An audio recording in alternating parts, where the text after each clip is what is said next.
सज्जनों, आज आपके साथ शेयर करना चाहते हैं कि जो अभिमान है ये एक तरह का मानसिक रोग है।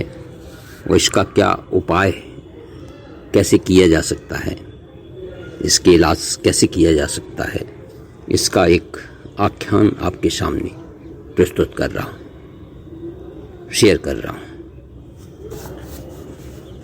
एक बार की बात है कि शिवाजी एक बहुत बड़ा दुर्ग बनवा रहे थे, किला, जिसमें हजारों आदमी कार्य कर रहे थे।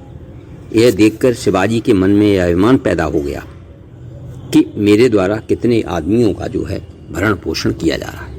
तो आदमी, उसमें हजारों आदमी काम कर रहे थे, तो उनका वेतन देना है या उनको भोजन सामग्री प्रदान करना है, वो सब उनकी तरफ से, शिवाजी महाराज की तरफ से किया जा रहा था, क्योंकि वो किला बना रहे थे। तो इससे उनको ये अभिमान हो गया कि इनका भरण पोषण हमारे द्वारा किया जा रहा है, बस। और ये बात धीरे धीरे उन्होंने किसी से चर्चा की, तो ये बात उनके गुरु स्वामी समर्थ रामदास जी के पास ये खबर पहुंच गई। तो गुरु जी जो है शिवाजी महाराज के पास आए, तो शिवाजी ने चकित होकर स्वर से बोलने लगे, गुरुदेव, इस समय आपका एकाएक बिना सूचना भेजे कैसे आगमन हुआ, आप कैसे पधारे? स्वामी जी ने कहा, मैं तुम्हारी महत्ता देखने आया हूं कि तुम कितना महान कार्य कर रहे हो, ये देखने के लिए मैं आया। फिर उन्होंने उनसे कहा कि ये बड़ा सा पत्थर पड़ा है। उन्होंने उनकी परीक्षा ली कि तुम, ये बड़ा सा पत्थर दिखाई पड़ रहा है, इसके तुम 2 टुकड़े करा दो। 2 टुकड़े करा दो, मतलब किसी से और से 1 टुकड़े इसके करवा दो।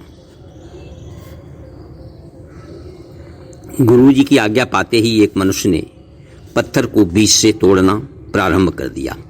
पत्थर टूटा और उसके बीच के खोखले भाग से एक मेढकी जो है निकल पड़ी। अब बुद्धिमान व्यक्ति के लिए ये संकेत पर्याप्त था। मतलब शिवाजी ने सोचा कि ये मेढकी जो है इसके पत्थरों के बीच से कैसे जिंदा है, ये वो विचार करने लगे। ये संकेत गुरुजी की तरफ से उन्हें प्राप्त हो गया, एक तरह का देखा जाए, क्योंकि शिवाजी काफ़ी चतुर थे, बुद्धिमान भी थे। शिवाजी गुरुजी के उद्देश्य को समझ गए। उन्होंने समझा कि पत्थर के अंदर जो ईश्वर है वो इस मेढकी का भरण पोषण करता है, वही इन हजारों आदमियों को का भी भरण पोषण, जो हमारे किले में काम कर रहे हैं, दुर्ग में बना रहे हैं, उसमें जो काम कर रहे हैं, तो उसका भरण पोषण ईश्वर ही कर रहा है। ये बात उनकी समझ में आ गई और वो सोचने लगी कि मैं मिथ्याई, झूठा अभिमान कर रहा था कि मैं इनको खिला रहा हूँ। शिवाजी के ने अपने गलत विचार और आचरण के लिए और अभिमान के लिए गुरु समर्थ रामदास जी से क्षमा मांगी। तो ये एक प्रसंग हमने आपके साथ शेयर किया।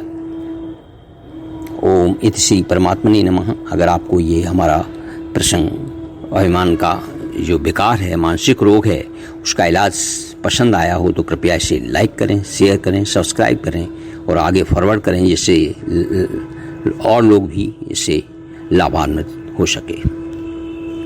धन्यवाद।